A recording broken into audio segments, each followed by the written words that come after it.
Boa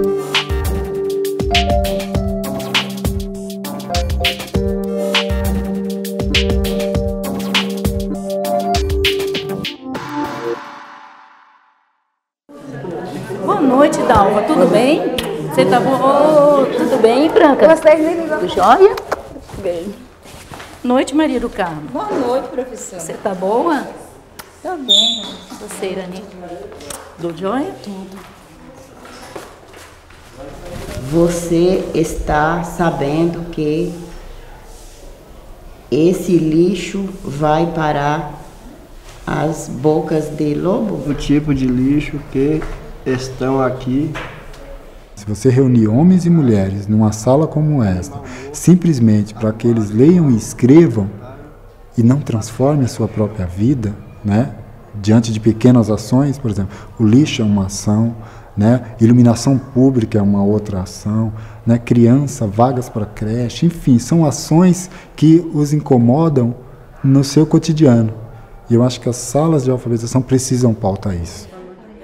Meu nome é Francisco. Maria do Carmo. Antônia. Meu nome é Edilson. Eu trabalho de carpinteiro. Sou costureira. Cabeleireiro. Agora eu sou manicura. Trabalho o dia inteiro. Entro 8 horas da manhã. Eu quero trabalhar e estudar. Tô saindo às 7h30 para poder vir para a escola. Eu olho para esses educandos no primeiro dia de aula e constato, tenho isso como pressuposto, como princípio, né? São pessoas que têm saberes do seu cotidiano, têm saberes da sua profissão, no caso de adultos, né? Mas vale para as crianças também. Elas trazem saberes para a escola, não é? Elas não são entidades sem vida que, quando abre o portão da escola, começam, não é, a receber o mundo. Não, elas elaboram o mundo. O que eu faço com isso? Não é? Eu ouço isso, eu escuto isso, eu faço um trabalho que é um trabalho que exige muito do professor, por isso que é difícil, que é planejar essa escuta, planejar essa identificação dos saberes que já vêm para a escola. Vamos deixar a Jaque falar agora. Vai lá, Jaque. Professora, eu tinha um peixinho, acontece que ele morreu. Ele tinha uma casinha dentro da água. Você também é um outro cachorro que é a Lilica, aquela menina. Ah, agora é uma fêmea. Que legal. Bacana. Então agora O outro era um menino. Era um macho. O meu avô vai comprar um peixinho pra mim. Você vai ter um peixinho? Teu avô vai te dar? Você nunca teve um peixinho antes? Não? Eu também não. Legal. Aí entra no que o Freire sempre diz, né? Assim, trabalhar com o que o aluno tem, né? Assim, com o seu meio, né? Assim, indo para a sua realidade, voltando para o campo científico, sem perder este elo, né? Assim, acho que isso é muito fundamental num trabalho que se diz pautar em Freire, né? Essa é a vida do Nordeste. Aqui essa é a vida do Nordeste. Eu trabalhava naquela época. Hoje não, hoje já estão tudo exibidos lá, que nós saímos daqui para lá, nós pedimos. Ionilton Gomes Aragão é integrante da coordenação do Mova em São Paulo, programa de alfabetização de adultos criado pelo educador Paulo Freire em 1989, quando ele estava à frente da Secretaria Municipal de Educação de São Paulo. Toda a ação do Mova se pauta nos princípios filosóficos, políticos e pedagógicos de Paulo Freire. Essas crianças aqui, eu costumo chamar crianças, e chega com uma bagagem assim maravilhosa, né? Que eu com 49 anos, tem coisas que eles passam para mim que eu não sabia. Se um educador tiver essa sensibilidade de saber, olha, eu tenho algo a passar, mas eu tenho também muito a buscar, né, a aprender com o outro, acho que a gente ganha muito. E as salas de alfabetização têm que ser pautada nesses princípios. Quais os lugares aqui de Limeira que são, assim, bem conhecidos por vocês? Teatro Municipal. A Praça Toledo Barros. A Praça Toledo Barros. A Igreja Boa Morte. A Hípica, que foi construída há pouco tempo, que nós não tínhamos. Você vê a transformação, né? A pedagogia da escuta é freiriana, né? Então essa pedagogia da escuta, de ouvir o que o outro está dizendo, o outro estudante, o outro colega educador, essa escuta que é mais do que o ouvir, mas é um ouvir de sentido, um ouvir que acolhe e que trabalha com essa oitiva, né? Como posso dialogar se me fecho à contribuição dos outros, que jamais reconheço, e até me sinto ofendido com ela? Como posso dialogar se temo a superação e se, só em pensar nela, sofro e definho? A autossuficiência é incompatível com o diálogo.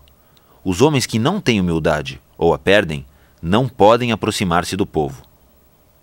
Pedagogia do Oprimido foi publicada em 1968. Nesse livro, o educador apresenta sua pedagogia libertária, que tinha como base a alfabetização de adultos. Essa teoria ou esse método, ele vai pensando a partir da sua experiência, de buscar um caminho para ensinar adultos, para alfabetizar adultos. Angicos é uma cidade típica do Rio Grande do Norte, onde mais de 75% dos adultos vivem e morrem na pobreza e no analfabetismo. A origem surge ali na experiência de Angicos, que é bastante popular para divulgar o trabalho de Paulo Freire. Dispomos do método do professor Paulo Freire, do Serviço de Extensão Cultural da Universidade do Recife. 15 universitários chegam a Angicos e explicam que é possível ler e escrever com apenas 40 horas de aula e sem cartilha. Integraram-se no grupo, ouviram os seus problemas, recolheram um vocabulário básico da região, instalaram as salas de aula nas casas maiores, trouxeram cadernos, lápis, lampiões de querosene e também ânimo e a verdadeira esperança. Na origem está aí, está colado aí, né? E associado ao movimento de cultura popular, ao movimento de educação popular lá, fim dos anos 50, comecinho dos anos 60, que infelizmente é interrompido pelo golpe militar de 64. Essa experiência, e a gente pode entender por que ela foi interrompida. Além de pensar, então, o jeito de ensinar e aprender e o jeito de se relacionar com quem está aprendendo, com quem está se alfabetizando, tinha mais coisas. Tinha um compromisso com a politização, a organização e a conscientização de quem estava aprendendo para superar suas condições de exploração. Que educação é essa? É uma educação da esperança. É a pedagogia que se nutre da briga dos oprimidos, das classes populares, para a invenção necessária, historicamente necessária. E isso é a briga pela cidadania, a briga pelo direito de ser, a briga pelo direito de crescer, a briga pelo direito de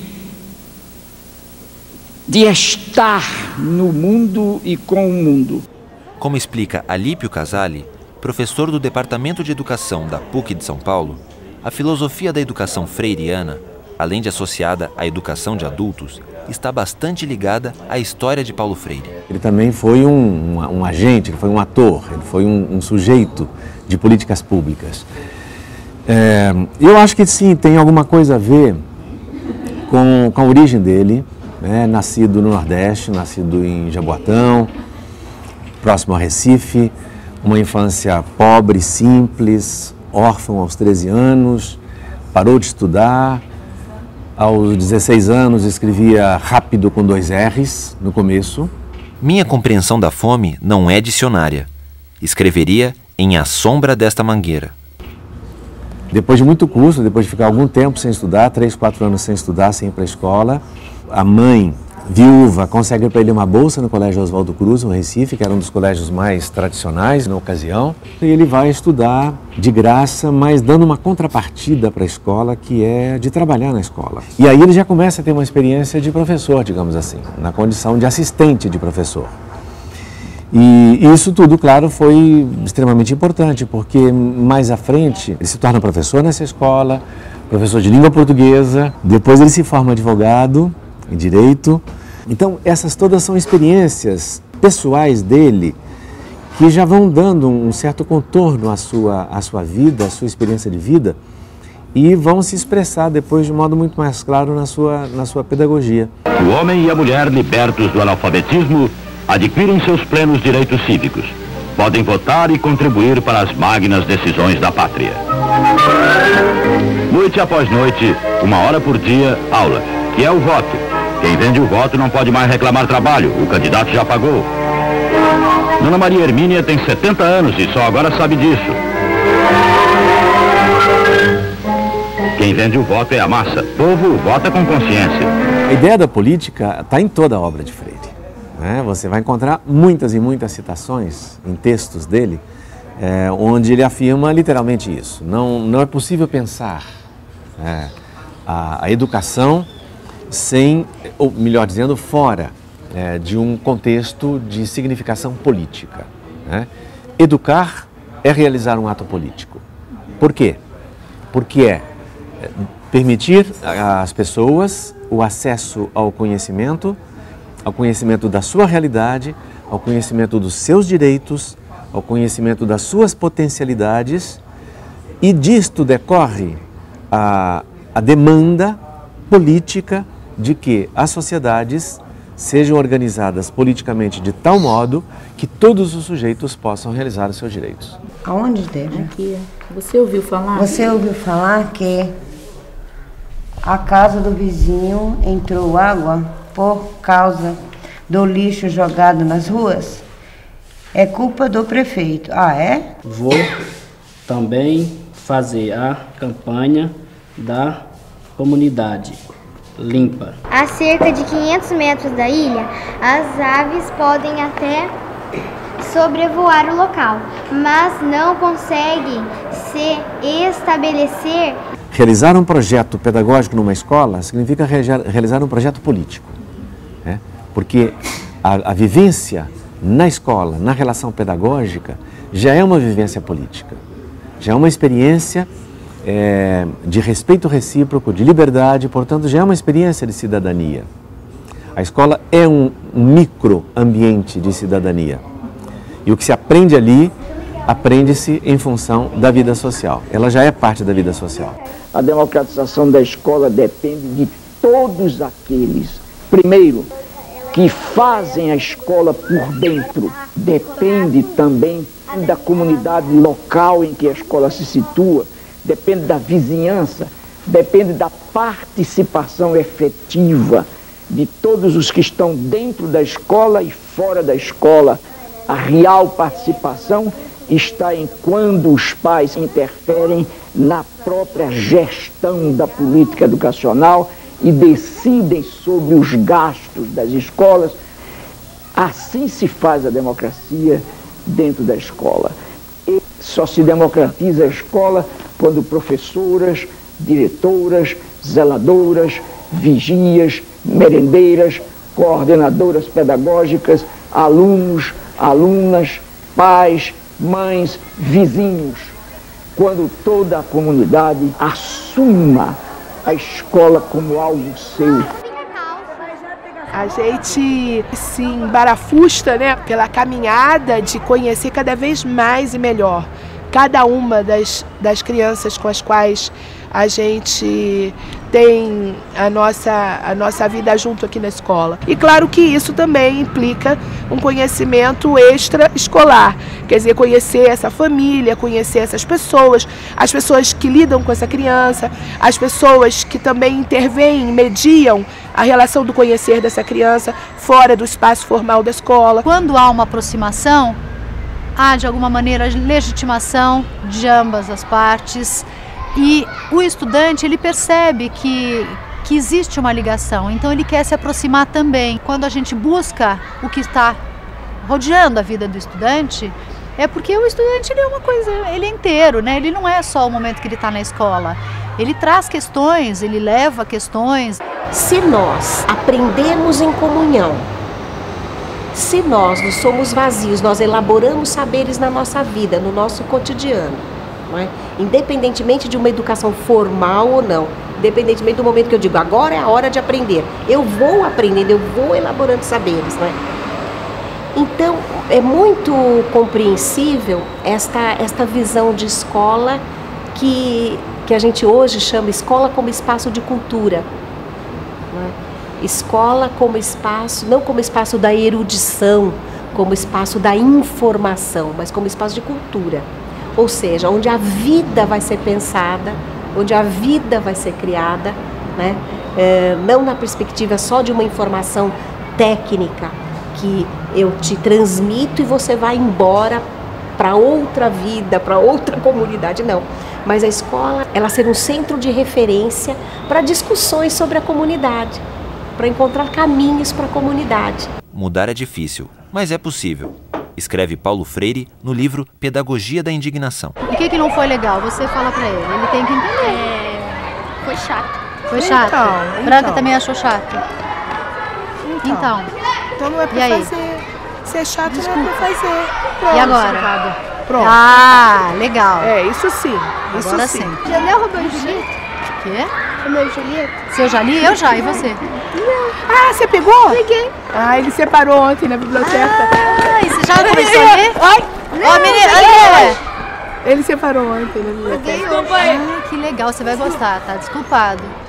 Estou convencido de que nenhuma educação que pretenda estar a serviço da boniteza da presença humana no mundo, a serviço da seriedade da rigorosidade ética, da justiça, da firmeza do caráter, do respeito às diferenças, engajada na luta pela realização do sonho da solidariedade, pode realizar-se ausente da tensa e dramática relação entre autoridade e liberdade. Essa coisa que é a minha autoridade dialogando com a liberdade dele e a liberdade dele dialogando com essa minha autoridade. Então não tem o risco nem de ficar autoritarismo e nem de ficar um espontaneísmo sem norte, né? É nesse diálogo que a autoridade é construída e que a liberdade também é construída. É sempre nesse diálogo, porque senão vira qualquer outra coisa. Eu acho que atualmente está difícil os professores saberem qual é o lugar do professor. Falar, eu sou amigo do meu aluno. Não sou. Eu posso compreender o meu aluno, mas amigo como eles são, coleguinhas, eu não sou. Não é esse lugar. Eu sou o professor, ele é o estudante. E nessa relação tem que existir respeito, tem que existir compreensão, tem que existir amorosidade, tudo isso. Mas não numa relação de coleguismo, é numa relação desigual mesmo, de professor e estudante. Agora, a melhor maneira de até reverenciar o pensamento dele, de reconhecer, é reconhecer também que é um pensamento histórico, situado, datado, né? Querer eternizar, querer mitificar e dizer que Freire é a verdade pronta de tudo, isso é inclusive contra o pensamento dele. A ideia de pensamento histórico, né, que se supera, né? Então ele é uma referência indiscutivelmente, mas limitado ao seu tempo, limitado ao seu espaço, de modo que hoje ele não é a resposta pronta e acabada para todos os problemas da educação. Absolutamente não é, né? Mas permanece como uma inspiração e como uma referência de princípios, sim, ainda bastante válidos. Então, apesar do frio, hoje eu estou com uma camiseta que faz parte aqui do projeto Amor em Rima, que é uma frase da Rita Lee, que eu não sei se eu estou pirando, mas as coisas estão melhorando. E eu sempre acho que as coisas estão melhorando e que podem melhorar mais. E só porque elas me emocionam é que eu acho que eu consigo fazer um trabalho que é bom para todo mundo, para mim, para os estudantes, para a gente crescer. Exatamente porque eles me emocionam, porque eles têm um significado para mim. Eu acho que o Paulo Freire se emocionava muito com a educação. E foi aqui nessa sala que o Joaquim se levantou um dia e foi ao quadro negro, apanhou o giz e escreveu Nina. E quando acabou de escrever Nina, ele deu uma gargalhada nervosa que quase não terminava. E ele riu, olhou para mim e disse: puxa, Nina é o nome de minha mulher. Eu hoje ainda me sinto profundamente emocionado pela significação simbólica. Eu percebia nos olhos deles, nas caras deles, uma espécie de alívio centenário. É como se estivessem sacudindo para fora uma pedra de cima do ombro que há séculos repousava neles.